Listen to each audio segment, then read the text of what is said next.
She's not my daughter." My dad didn't raise his voice when he said it. He didn't have to.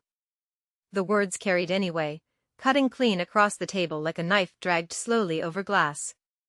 Then he took a sip of his bourbon, set the glass down beside his plate, and looked straight at me like he'd been rehearsing that moment for years.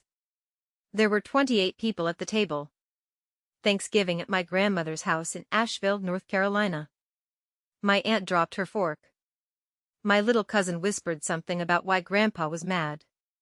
Someone laughed nervously, thinking it had to be a joke. But it wasn't a joke. My dad didn't blink. He didn't look away. He just sat there like he'd finally said something that had been sitting in his chest for too long. What none of them knew, what my stepmother had spent years quietly burying, was sitting inside a worn-out cedar box in the hallway closet, less than 15 feet from where I sat. My grandmother had put it there herself before she died. She told me once, standing in that same hallway, "Don't go looking for trouble, Olivia. But if trouble ever comes to you, that's where your answer is." Before I take you back to where all of this started, take a second to subscribe to Women Reddit Stories if this kind of storytelling pulls you in. And drop your city and time in the comments. I always wonder where these stories are reaching. Now let me take you back. I'm Olivia Harper. I'm 31 now. But this didn't start at that table. It started 15 years ago, the week we buried my mom. I was 16 when we laid her to rest. Breast cancer. 11 months from diagnosis to funeral. I remember the smell of the funeral home more than anything else, that mix of lilies and polished wood that made everything feel too clean for what was happening. I was wearing a navy dress my mom had bought me for a school presentation because nobody thought ahead to get me something for a funeral. It hung a little loose on my shoulders. I hadn't been eating much. My dad stood beside me, maybe 3 feet away, but it might as well have been across the room. He didn't reach for my hand. He didn't say anything. He just stared at the casket like he was trying to understand something that didn't make sense anymore. My grandmother, Evelyn Harper, was the one who held me together that day. She wrapped her arm around my shoulders and pressed me into her coat. It smelled like lavender and peppermint. She kept whispering, "Just breathe, honey. One breath at a time." I held on to her like she was the only solid thing left in the world. For months later, my dad brought a woman home. "This is Karen," he said, standing in the doorway like he was introducing a guest who wasn't going to stay long. We worked together. Karen had a daughter named Madison. She was 10. Blonde hair, braces just starting to peek through her smile, and a way of looking at everything like she already knew where she belonged. She smiled at me like we were supposed to become sisters overnight. My dad picked Madison up and spun her around in the living room like it was the most natural thing in the world. I stood there watching, trying to remember the last time he'd done that with me. I couldn't. Within 2 months, Karen and Madison moved in. Within 3, my bedroom, the one upstairs with the big window overlooking the backyard oak tree my mom used to sit under, became Madison's room. Karen said it made more sense. "She's younger," she explained, smoothing out pink bed sheets over what used to be mine. "She needs the light." I was moved downstairs. The basement wasn't finished. Concrete floor, one small window near the ceiling that let in just enough daylight to remind you what you were missing. I taped my report cards and college brochures to the wall next to the light switch because there wasn't anywhere else to put them. My grandmother came by that October. She walked through the house slowly, taking everything in without saying much. When she reached the basement stairs, she paused. She stood at the bottom for a long time, looking at the space like she was trying to memorize it. Then she turned to me and said quietly, "Remember this, Olivia. This house is mine. Nobody gets to decide you don't belong here." At the time, I didn't understand what she meant. I thought she was just trying to comfort me. I didn't realize she was warning me. I was 17 the first time I heard Karen plant the idea. It was late, past 11. I had been working on a history paper and went upstairs for water. The kitchen light was on. Karen's voice was low, careful, the way people talk when they think they're being reasonable. "Have you ever really looked at her, Daniel?" she said. My dad didn't answer right away. I could hear the faint clink of ice in a glass. "She doesn't have your eyes. She doesn't have your chin." "I'm not saying anything is wrong," Karen continued softly, "but you were traveling a lot back then. Your wife was alone for weeks at a time. People get lonely." My mom's name sounded wrong in her mouth. Like it didn't belong there. There was a long pause. Just the hum of the refrigerator and the ticking of the clock over the sink. My dad didn't defend my mom. He didn't say Karen was out of line. He didn't say anything at all. And somehow, that silence felt worse than if he had agreed out loud. From that night on, something shifted. He stopped looking at me the same way. Conversations get shorter. Eye contact disappeared. I started wondering if I had done something wrong, if maybe I reminded him too much of my mom and it hurt to see me. So I tried harder. I cooked dinner twice a week. I kept my grades perfect. I stayed out of the way when Karen had friends over. I helped Madison with her homework, drove her to soccer practice when I got my license, did everything I could think of to make myself easier to live with. It didn't matter. Karen never said anything directly to me. Not once. Everything she did was subtle. Comments at family gatherings, little remarks wrapped in concern.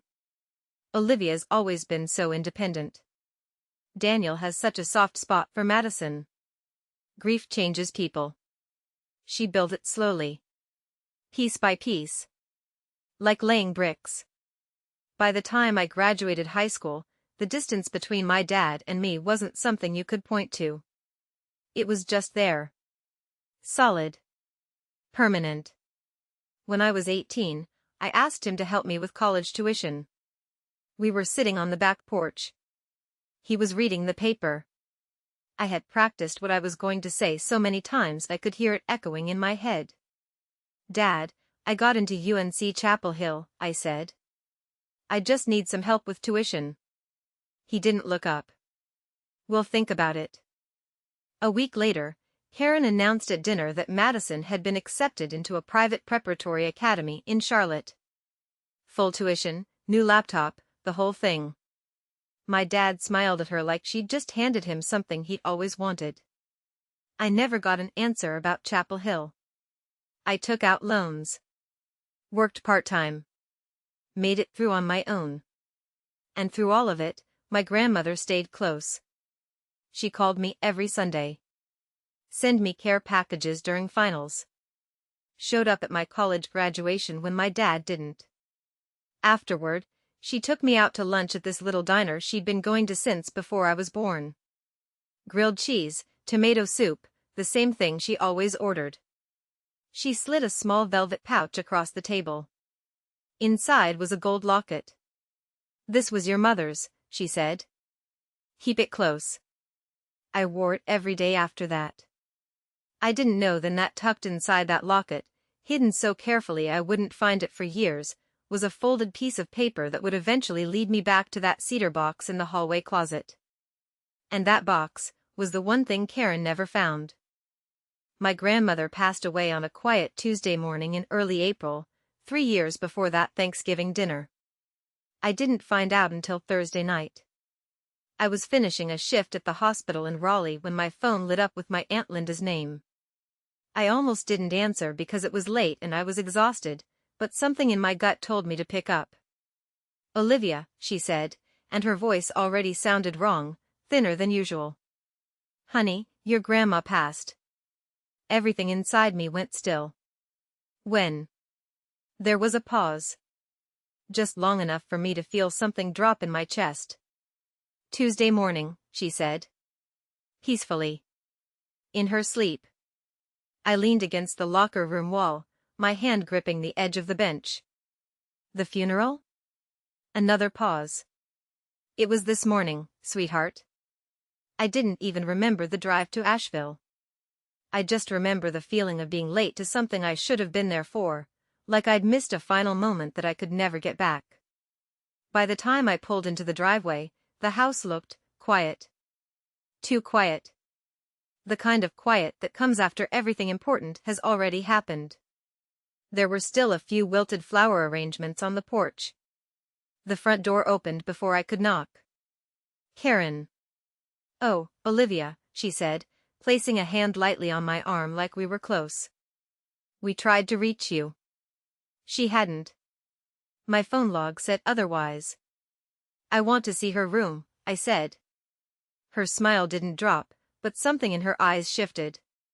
"We're still organizing her things," she replied. "It's a bit overwhelming right now.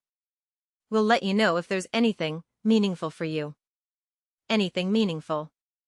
I looked past her into the kitchen. On the counter, partially tucked under a stack of mail, I saw a manila envelope. The return address caught my eye immediately. Aldridge and Cole, attorneys at law. Before I could say anything, Karen stepped forward, casual and smooth, and slid the envelope under the rest of the mail like she was just tidying up. "When's the will being read?" I asked. "There isn't a formal reading," she said quickly. "Your dad already spoke with the lawyer. Everything's been handled." "Handled how?" "She left the house to Daniel," Karen said, like it was obvious. "He's her only son." Something about the way she said it didn't sit right with me. Not the words, the certainty. Family came and went over the next few hours. People hugged me, said they were sorry, and told me how peaceful my grandmother looked. No one questioned anything. It all made sense on the surface. Of course the house would go to my dad. That's how things usually worked. But as I walked through the house, I kept hearing my grandmother's voice in my head. "This house is mine. Nobody gets to decide you don't belong here." I passed the hallway closet on my way out. My hand hovered near the doorknob for a second. I could almost feel the weight of whatever was inside. And then I let it go. At the time, I thought it didn't matter anymore. I thought whatever she had left behind was just things. Memories. Old papers. I was wrong. I need to take you back 2 years before my grandmother died. Back to the moment everything could have changed, if timing had been different. It was 2018. My grandmother was 76 and sharper than anyone I knew. She decided to organize a family health screening. Heart disease ran deep in our family. Her husband, my grandfather, had died of a heart attack at 62. She didn't want to take chances. She scheduled appointments at a local clinic in Asheville. Told everyone to come in on a Saturday. Blood work, saliva samples, basic screenings. Nothing complicated. My dad showed up. So did I. A few cousins, my aunt, even Madison came along for moral support. It felt routine. Almost boring. We filled out forms, signed consent papers, gave samples, and left. That should have been the end of it. 2 weeks later, my grandmother called me and asked me to come by her house. Just me. When I got there, she was already sitting at the kitchen table with 2 cups of tea. Steam curled up slowly, like she'd been waiting a while. She looked at me differently that day. Not worried. Not sad. Just certain. "I've been hearing things," she said. I sat down across from her. "About what?" "About what Karen's been telling your father," she said. "About your mother. About you." My stomach tightened. I didn't need her to explain. "It's not true, Olivia," she said firmly. "None of it. Your mother loved your father. She was faithful to him until the very end." I swallowed. "I know that." She reached across the table and placed her hand over mine. "I know you do. But your father doesn't. And he's been listening to the wrong voice for a long time." There was something else in her expression. Something heavier. "I asked the clinic to run an additional test," she said carefully. "Using the samples you and your father gave." I felt my pulse pick up. What kind of test? A paternity test. The words landed quietly, but they echoed. I didn't tell you beforehand because I needed to make sure it was even possible, she continued. But now I'm asking for your consent to finalize it. I didn't hesitate. Do it. 3 weeks later, the results came back. She didn't call me this time. She asked me to come over again. When I walked into her kitchen, the envelope was already on the table. She didn't open it right away. She looked at me first, like she wanted to read my face before anything changed. Then she slid the paper out and turned it toward me. Probability of paternity, 99.997%. I exhaled slowly, not because I was surprised, but because something inside me finally settled. Not relief exactly. More like confirmation of something I had never doubted but had been forced to question anyway. My grandmother nodded. I knew it. She folded the paper carefully, like it mattered how it was handled. Then she reached for another sheet, something she had already written. I'm not going to confront them yet, she said. Why not? I asked. Because Karen is patient, she replied. And your father will choose the easier story right now. If we push too soon, she'll twist it, and he'll defend her. She placed both the test results and her letter into a large envelope. I'm going to keep this safe, she said. And when the time comes, you'll know where to find it. She stood up slowly, walked to the hallway, and opened the closet door. I followed her. She moved a row of old shoes aside, beige flats, navy sneakers, things she hadn't worn in years, and reached behind them. When she pulled her hand back, there was a small cedar box. It didn't look like anything important. That was the point. She placed the envelope inside, closed the lid, and pushed it back into place behind the shoes. Then she looked at me. Don't go looking for trouble, she said again, her voice softer this time. But if trouble comes to you, that's where your answer is. I promised her I wouldn't touch it unless I had to. And for years, I kept that promise. Until the message came. 3 weeks before Thanksgiving, my phone buzzed with a text from Madison. We weren't close. We never had been. We lived in the same house once, but our lives had always run parallel, never really crossing. So when I saw her name pop up, it immediately felt off. Dad wants everyone there this year, the message read. Big dinner. He said to make sure you come. I stared at it longer than I should have. Not you should come. Not we'd love to see you. Make sure you come. It didn't feel like an invitation. It felt like a setup. I read that message 3 times before I responded. My thumbs hovered over the screen, typing and deleting the same sentence twice before I finally settled on something simple. Yeah. I'll be there. The reply came almost immediately. Good. That was it. No emoji. No warmth. Just one word that felt more like confirmation than conversation. I set my phone down on the kitchen counter and just stood there for a minute, staring at nothing. Something about it didn't sit right. Not the message itself, the tone behind it. The way it felt like I was being summoned, not invited. That night, I called my Aunt Linda. She picked up on the second ring. Hey, honey. I got a text from Madison, I said.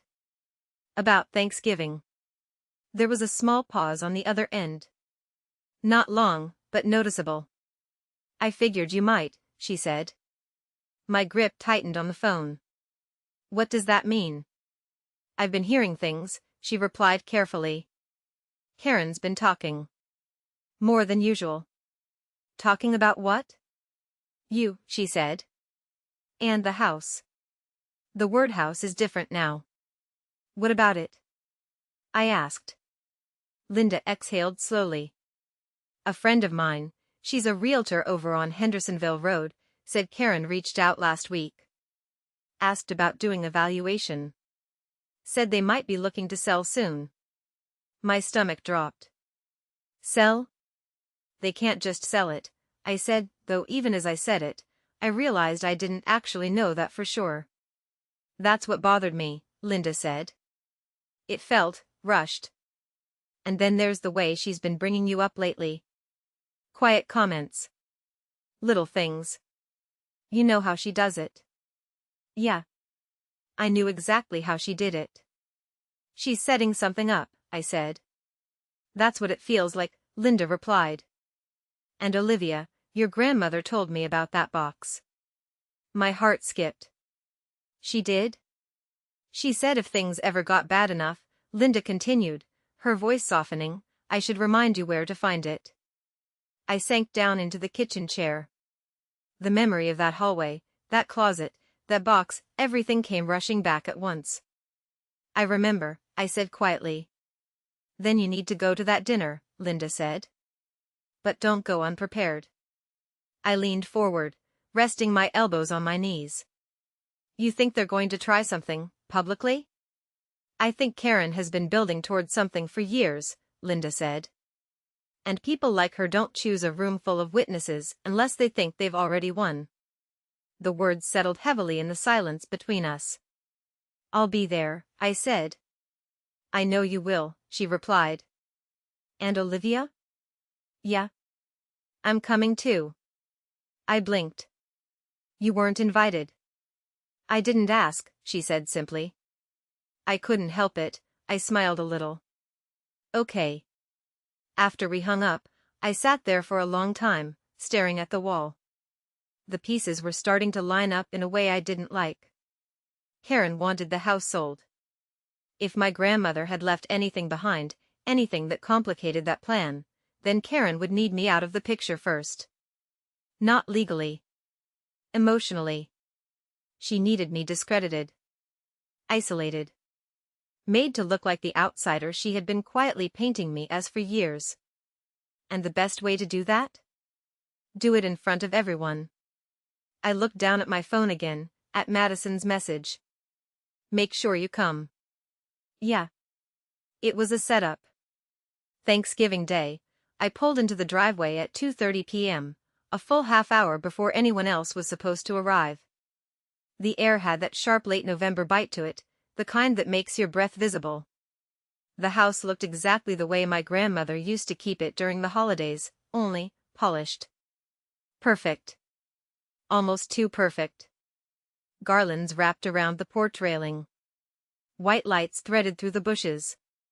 A wreath on every window. It didn't feel like a home. It felt like a stage. I sat in the car for a moment, hands resting on the steering wheel, letting myself breathe. I was wearing a simple dark green dress, nothing flashy. The gold locket my grandmother gave me rested just below my collarbone, warm against my skin. No armor. Just the truth. I grabbed the bottle of wine from the passenger seat and stepped out of the car. The front door opened before I even reached it. Karen. Olivia, she said, her smile wide and practiced. I was hoping you'd come early. She stepped forward and pulled me into a hug that lasted just a second too long. Her hands lingered on my shoulders when she pulled back, her eyes scanning my face like she was checking for something. You look well, she added. Thanks, I said. She turned immediately, guiding me inside with a hand on my back. Come help me in the kitchen. As we walked down the hallway, I glanced to the right. The closet door. Plain white. Brass knob. Closed. 8 steps away. I could feel my pulse start to pick up, but Karen's hand was still lightly pressing against my back, steering me forward. In here, she said, pushing the kitchen door open. The space was already busy. Not with family, caterers. That caught me off guard. 2 people were arranging trays of appetizers. Another was checking something in the oven. Everything was organized, professional, controlled. This wasn't a family dinner. This was a production. You didn't have to go all out, I said. Karen laughed lightly. Oh, you know me. I like things to be special. I nodded, but my attention drifted past her, through the doorway into the living room. My dad was sitting in his usual chair by the window. He had a glass in his hand. It wasn't even 3 o'clock yet. "Hi, Dad," I said, stepping into the room. He turned his head slowly, like it took effort. When his eyes landed on me, something flickered there for half a second, recognition, maybe, but it disappeared just as quickly. "You came," he said. "Not I'm glad." "Not, it's good to see you." "Just confirmation."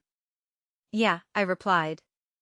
He nodded once, then looked back at nothing in particular. I stood there for a second longer than I should have, waiting for something else, but nothing came. "Olivia," Karen called from the kitchen, her tone light but edged. "Can you give me a hand?" I turned back. "Yeah." By 3:10, the first cars started pulling into the driveway.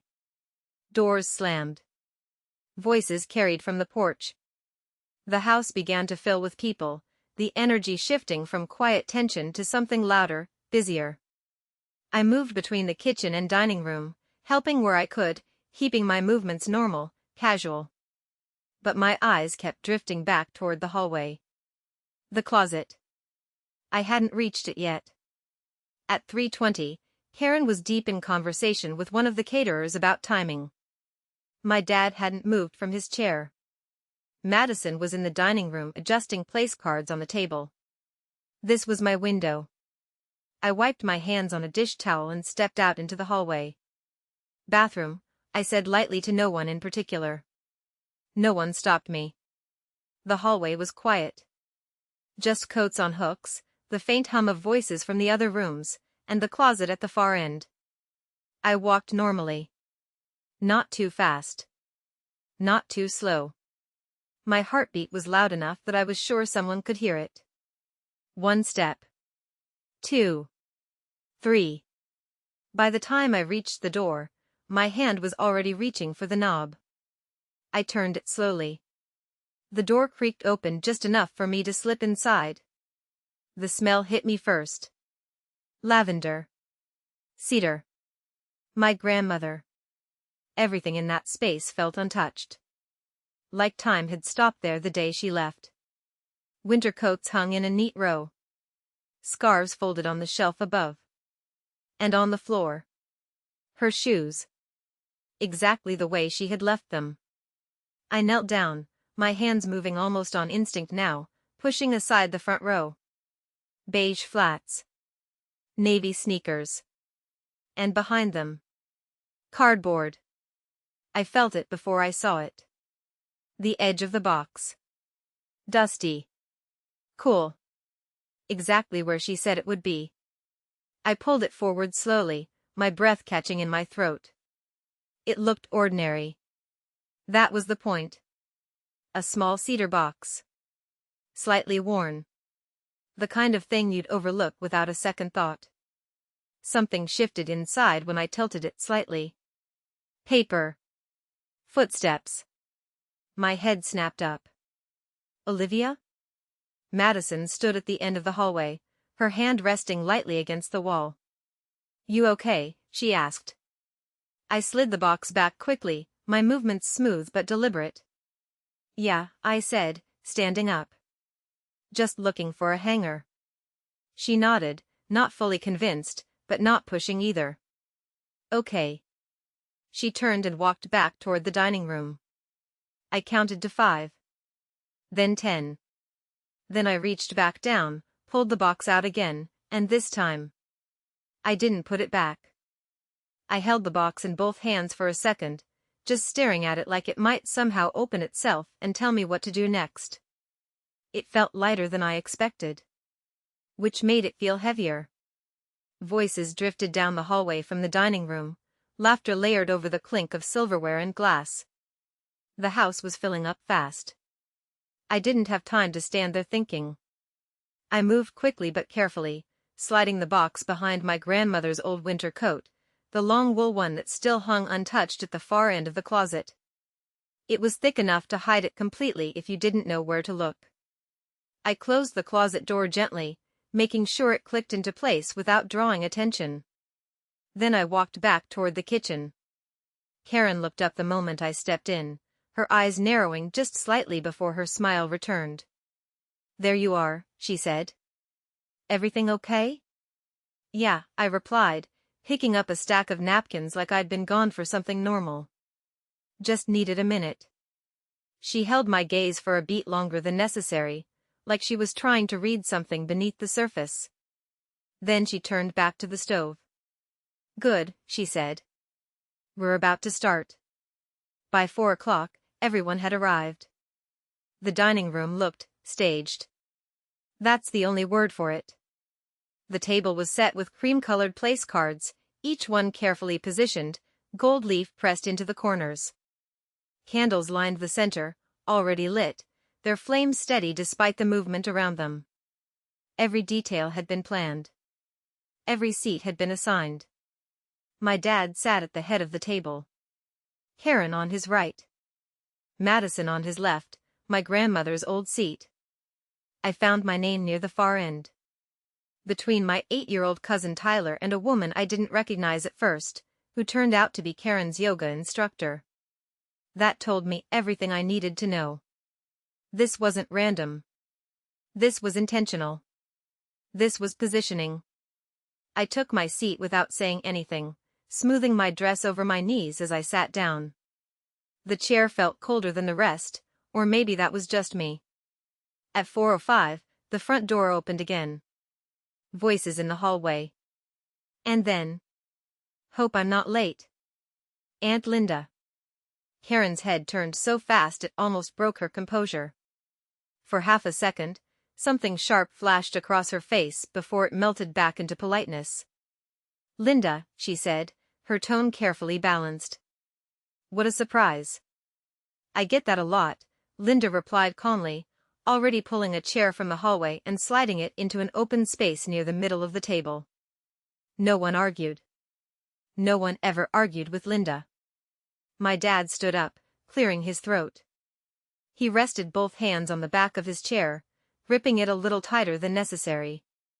"This house has been in our family for generations," he began. "Mom would have wanted us all together today." His eyes moved down the table. They passed right over me. "And everyone who belongs here." The words settled into the room like something heavy and invisible. I felt Linda's eyes on me from across the table. No pity. Don't worry. Steady. Present. Under the table, Karen's hand moved to my dad's forearm. A small squeeze. A signal. I saw it. My dad reached for his glass and took a long drink. It wasn't his first. "Let's say grace," someone suggested, trying to smooth over the tension. Heads bowed around the table. I didn't bow mine. I was looking at the hallway. At the closet. The turkey was carved. Plates were passed. Conversations picked up in small, uneven waves. For about 40 minutes, everything moved like a normal Thanksgiving dinner. Almost. Karen told a long story about Madison's promotion at work, regional manager at 24. Everyone clapped. My dad smiled, proud, engaged. I sat quietly, answering when spoken to, keeping my voice even. And then it happened. A woman across the table, one of my cousin's wives, turned to me with a polite smile. "Olivia, how's the hospital?" Before I could answer, Karen leaned slightly forward. "Oh, Olivia keeps to herself," she said sweetly. "She's always been very independent." The word landed wrong. Again. "I'm doing well," I said calmly. "Work's been steady." The conversation shifted for a few minutes after that, drifting to something else. But I could feel it now. The tension. Building. Waiting. Then Uncle Mark, already a couple drinks in, leaned back in his chair and looked toward my dad. "You all right, Dan?" he asked. "You've been quiet." My dad stared down at his plate for a second. "I'm fine," he said. Karen leaned closer to him, her voice low, but not low enough. "It's okay," she murmured. You don't have to carry it alone tonight. Linda's fork hit her plate with a soft clink. Let the man eat, she said, her tone even. Karen turned her head slowly. This is a family matter. I am family, Linda replied. Silence. Not complete silence, but the kind where conversations nearby start to fade, people sensing something without fully understanding it yet. My dad picked up his glass again. Drained it. Set it down harder than necessary. The sound cut through the room. He pushed his chair back. Stood up. And just like that, every conversation stopped. Every head turned. My dad stood at the head of the table, both hands flat against the wood like he needed it to steady himself. I've been carrying something for a long time, he said. His voice wasn't loud. But it didn't need to be.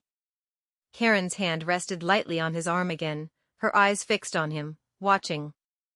Guiding. She's always been independent, he continued slowly. Because she's not really part of this family.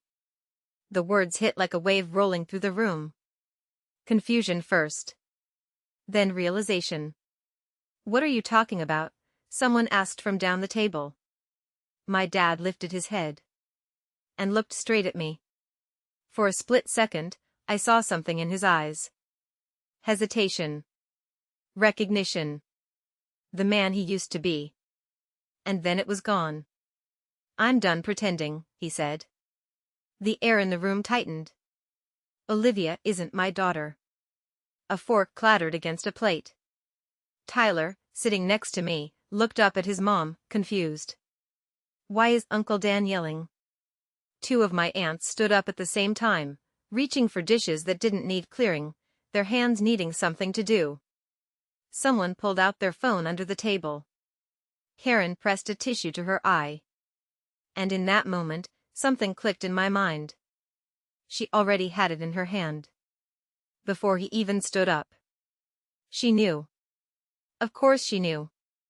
I sat there, frozen for a second. Then another. The entire room was watching me. Waiting. For me to break. To cry. To run. But instead, I felt the locket against my chest. Warm. Steady. I placed my napkin on the table. Slowly.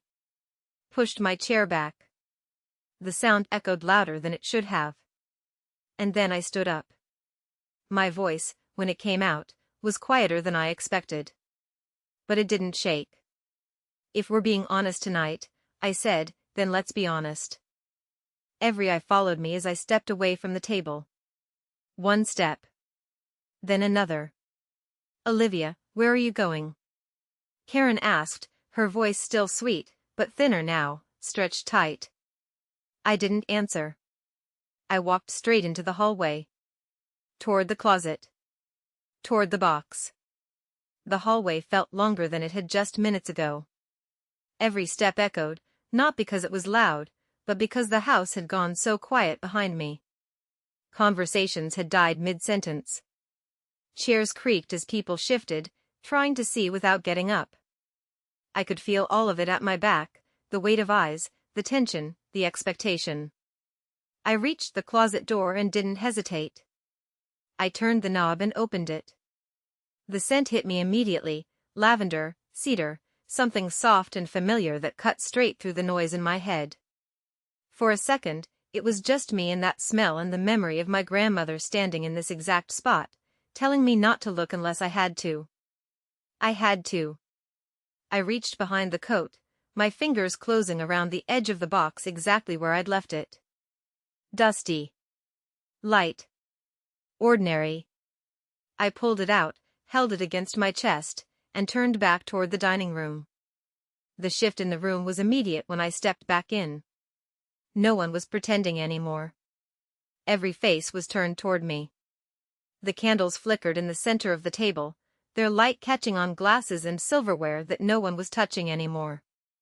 The turkey sat half-carved, steam fading into the air like everything else in the room. Karen was already standing. "What is that?" she asked. Her voice had changed. No softness. No sweetness. Just control slipping. I walked back to the table slowly and set the box down in front of me, right between the cranberry dish and the center candles. For a moment, no one moved. Then Karen took a step forward. Olivia, I don't think this is the time. Sit down, Linda said. She didn't raise her voice. She didn't need to. Karen froze for half a second, her eyes flicking toward Linda, calculating. Then she stayed where she was, but she didn't sit. That was the first crack. I lifted the lid of the box. Inside, right on top, was a clear plastic sleeve. A letter. My grandmother's handwriting. Shaky, but unmistakable. Karen moved quickly then, not toward me, but toward the room. She turned, hands lifting slightly, palms open, tears already forming like they'd been waiting just beneath the surface. This is exactly what I was afraid of, she said, her voice rising just enough to reach everyone. She came here with a plan. I didn't look at her. She's been jealous of Madison for years, Karen continued, emotion pouring out smoothly, practiced. She couldn't stand that this family moved forward, that we built something after everything we went through. She pressed the tissue to her throat this time, not her eyes. A subtle shift. Controlled vulnerability. I have given years to this family, she said. Years. And this is what I get? A few people shifted in their seats. Not many. Most of them were looking at the box. That was the second crack. I slid the letter out of the sleeve and unfolded it carefully. The paper was thin, worn at the creases. My hands trembled slightly, but my voice didn't. Dear Olivia, I read. The sound of my own voice filled the room in a way that felt strange, like it didn't belong to me anymore. If you're reading this, it means things have gotten bad enough. I paused for half a second, just enough to steady myself. I'm sorry I couldn't fix this while I was still here. I tried. But Karen is patient, and your father is easily led when he's afraid of losing something. A sharp inhale came from somewhere down the table. My dad shifted in his chair. Karen's posture stiffened. Your mother, Rebecca, loved your father with everything she had, I continued. She was faithful to him until the day she died. The things that have been said about her are not only untrue, they are cruel. The words hung in the air. Not loud. But heavy. And I will not let a woman who can no longer defend herself be spoken about that way in her own home. Silence. Not the kind filled with discomfort. The kind filled with realization. I swallowed and kept going. In this box, I have left what I could gather. Not for revenge, Olivia. For truth. Because truth is the only thing that cannot be rewritten once it is seen.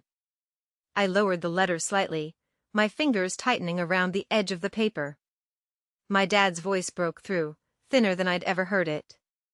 She was confused, he said. At the end? Mom wasn't always. Evelyn Harper was sharper at 80 than most people in this room, Linda cut in calmly. Including you. My dad fell silent. Karen crossed her arms. This proves nothing, she said, her tone cold now. Anyone can write a letter. Linda didn't even look at her. There's more in the box, she said, her eyes on me. Steady. Certain. I nodded slightly. Then I reached inside. The second envelope was larger. Manila. The edges slightly yellowed with time. The logo in the top corner caught the candlelight, a clean, blue design. Carolina Genomics Lab. My grandmother's handwriting stretched across the front. For the truth. My heartbeat picked up again, but it felt different now. Not panic. Momentum. In 2018, I said, my voice carrying more clearly now, my grandmother organized a family health screening. We all gave blood samples. Signed consent forms. I looked directly at my dad. You were there. His brow furrowed. He remembered. She asked the lab to run an additional test using those samples, I continued. A paternity test. Karen's head snapped toward me. I opened the envelope. Pulled out the paper. Held it up just enough for the people closest to see. Probability of paternity, I read, 99.997%. The reaction wasn't loud. It wasn't dramatic. It was quieter than that. Worse than that. A slow shift in the room. Chairs creaking. People leaning forward. Eyes widening. The kind of silence that spreads instead of drops. I placed the paper down on the table. Right next to the letter. I am your daughter, I said. I didn't raise my voice. I didn't need to. I have always been your daughter. Karen let out a sharp, almost incredulous laugh. This is ridiculous, she said. That could be anything. Anyone could fake. I drove her there myself, Linda said. Simple. Final. They store records. Samples. You want to call the lab, Karen? Go ahead. Karen didn't move. Didn't speak.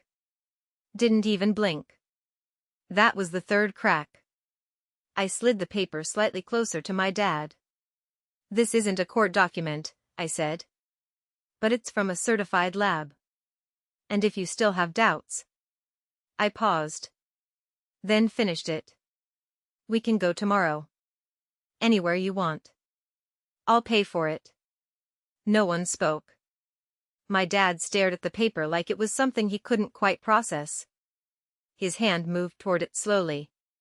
Like it weighed more than it should. When he picked it up, his fingers trembled. He read it once.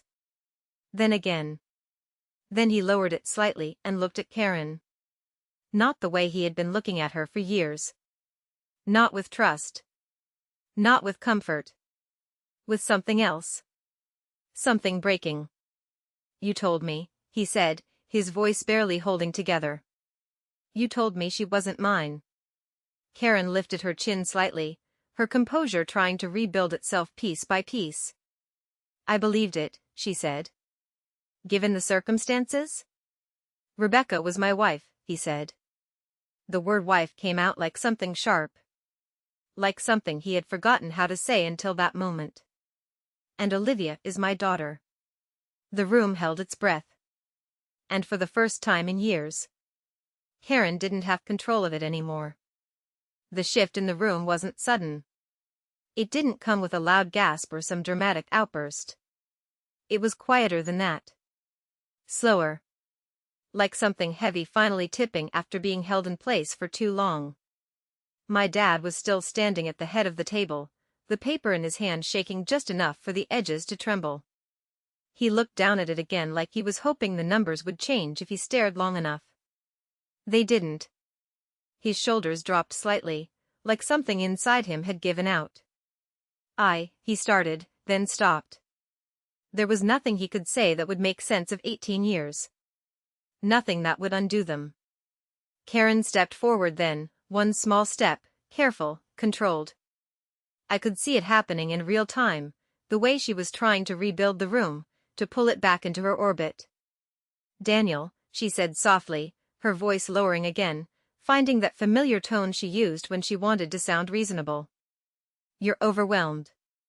Anyone would be. This is a lot to take in all at once.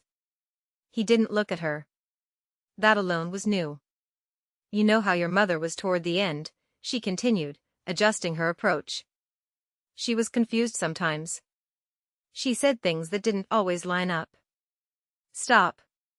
He didn't raise his voice. But it cut through everything. Karen froze. My dad finally lifted his head, and when he looked at her, it wasn't confusion anymore. It wasn't even anger yet. It was clarity. You told me for years that Rebecca, he swallowed hard, like even saying my mom's name now felt different, that she had been unfaithful. Karen's jaw tightened slightly. I told you what I believed to be true. You told me what was convenient, he said. The words landed hard. Around the table, people shifted again. Not uncomfortably this time, more like they were settling into something they were starting to understand. Karen's eyes flicked briefly around the room, measuring. Looking for support. She didn't find it. That was the moment everything changed for her. "You're not thinking clearly," she said, a little sharper now. "You're letting her," she gestured toward me, "control the narrative here." Linda let out a quiet breath, almost like a tired laugh. "No," she said. "That would be you, Karen. That's been you for a long time." Karen's composure cracked again, just for a second. "I have done nothing but support this family." "You isolated him," Linda replied, still calm, still steady. "You isolated her," she added, nodding toward me. "And you did it slowly enough that nobody questioned it." "That's not true," Karen snapped. "It is," someone else said. It took me a second to realize it was coming from the other end of the table. My cousin Mark. He hadn't spoken all night. He was leaning back slightly in his chair, arms crossed, watching Karen in a way that felt different. Not confrontational. Not emotional. Just done. "I remember things now," he said. "Stuff that didn't make sense back then." Aunt Denise nodded slowly beside him. "Me too." Karen's eyes widened slightly, her control slipping faster now. "This is unbelievable," she said. "All of you just turning on me like this? After everything I've done?" No one answered. Not immediately.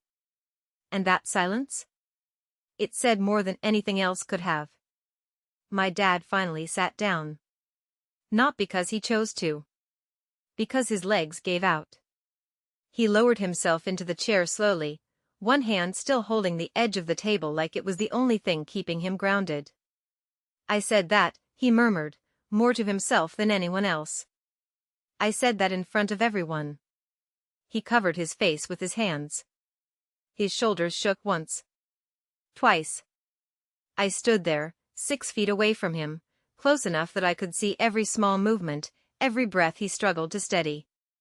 For a moment, everything in me pulled forward. All the years of trying to fix things.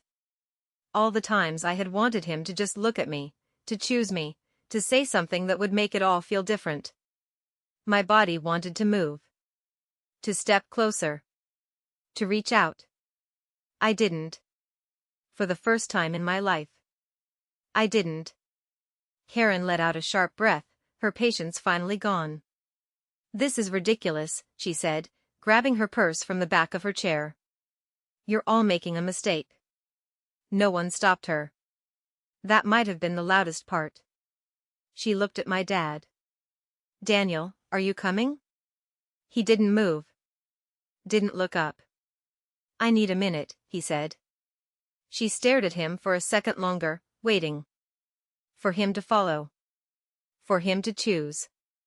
He didn't. And just like that. She lost. Not in some dramatic, explosive way.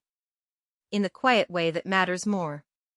Karen turned and walked toward the front door, her heels clicking against the floor in sharp, uneven beats.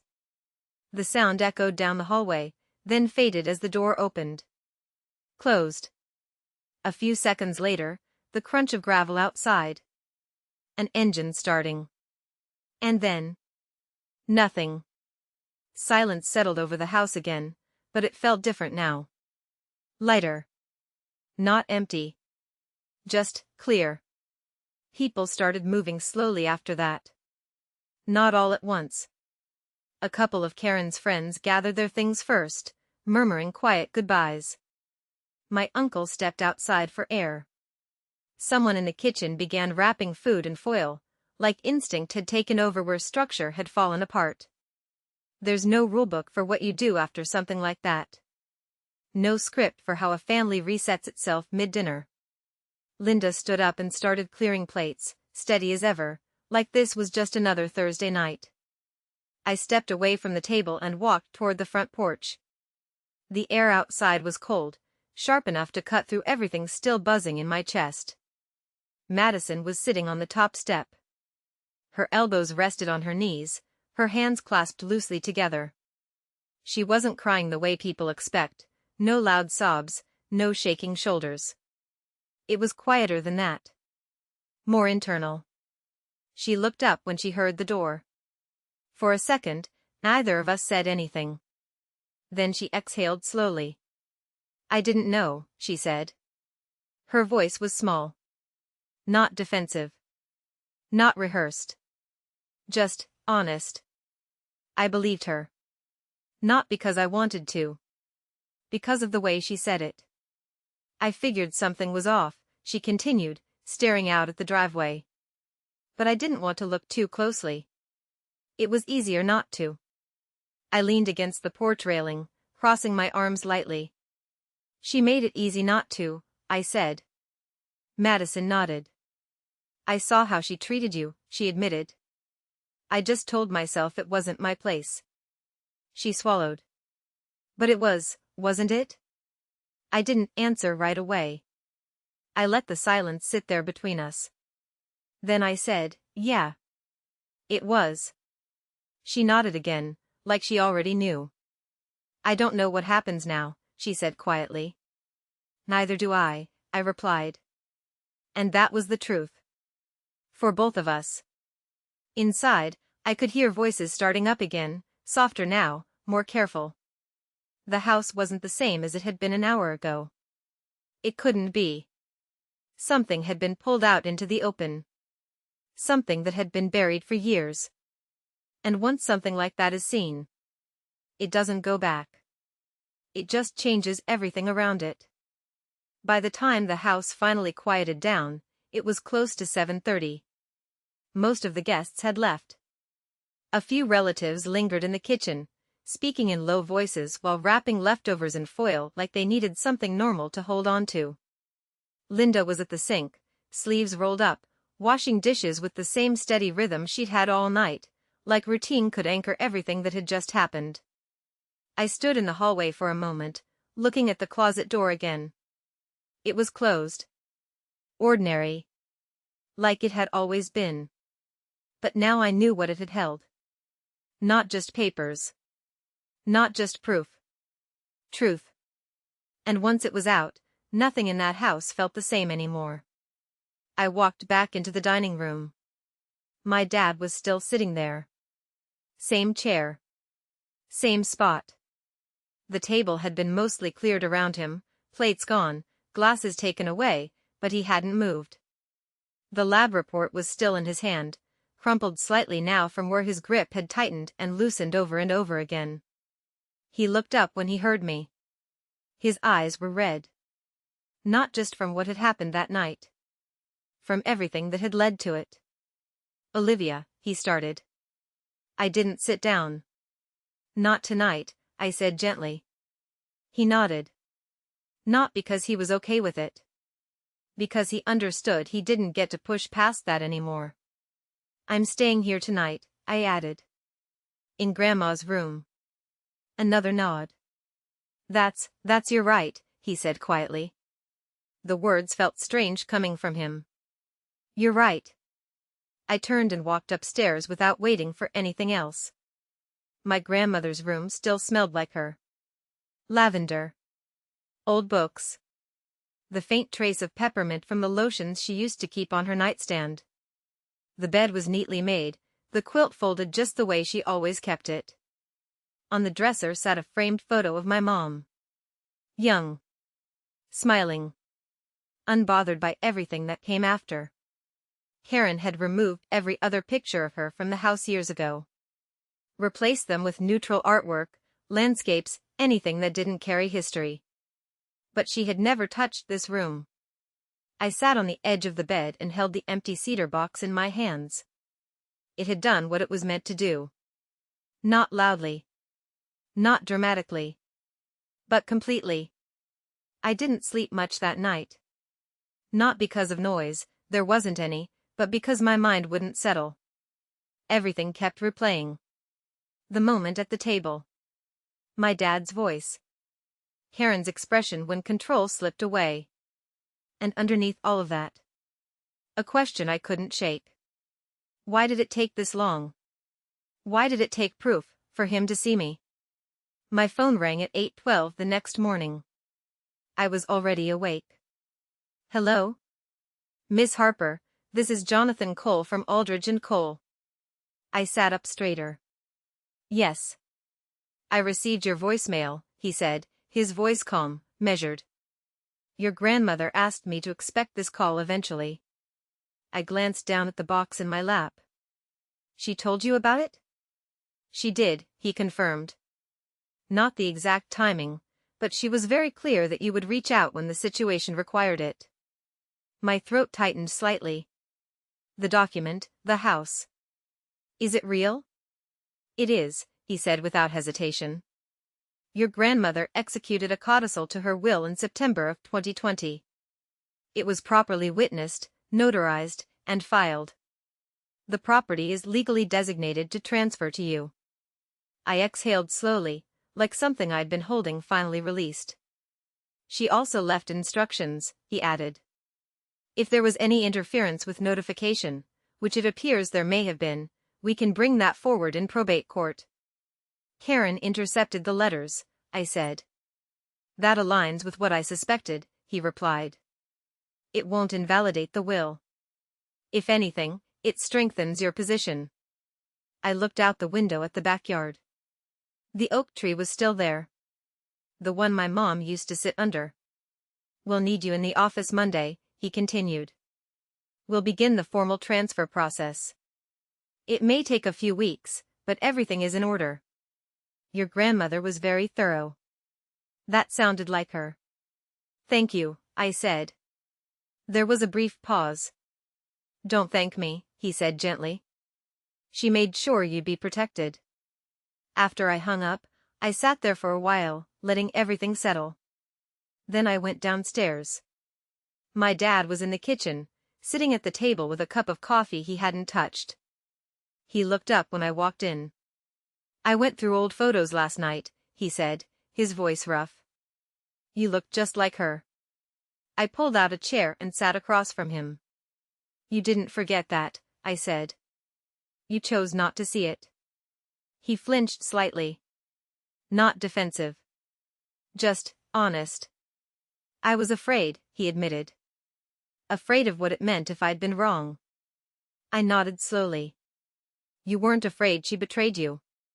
You were afraid she didn't. He looked down at his hands.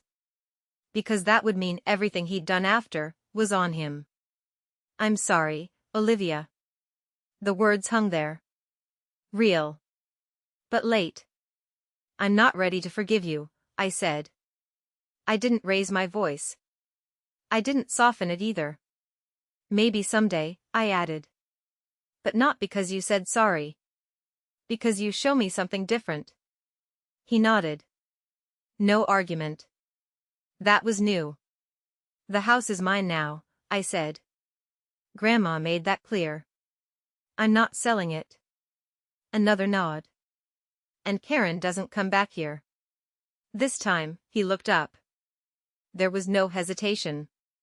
No, he said. She won't. That was the first decision he'd made without being led in years. It didn't fix anything. But it mattered. A month later, the paperwork was moving through probate just like the attorney said it would. There was no real fight. Karen tried to find a lawyer, but no one wanted to take a case built on ignoring legal notices and hiding documents. The story started shifting after that. Quietly. The same way it had been built. People remembered things differently. Conversations from years ago started to sound different in hindsight. The narrative Karen had created didn't disappear overnight, but it cracked, and once it cracked, it didn't hold. Madison called me a few weeks later. Not to defend anything. Not to argue.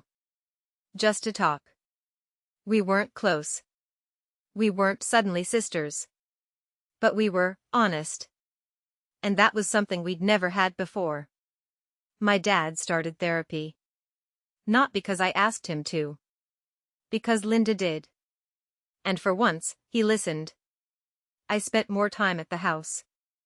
Not claiming it. reclaiming it. I cleaned out my grandmother's room, carefully, keeping what mattered, letting go of what didn't. I found old photo boxes tucked away in the closet, pictures of my mom, of me as a kid, of my grandmother smiling in ways I hadn't seen in years. I brought them downstairs. Hung them back on the walls where they belonged.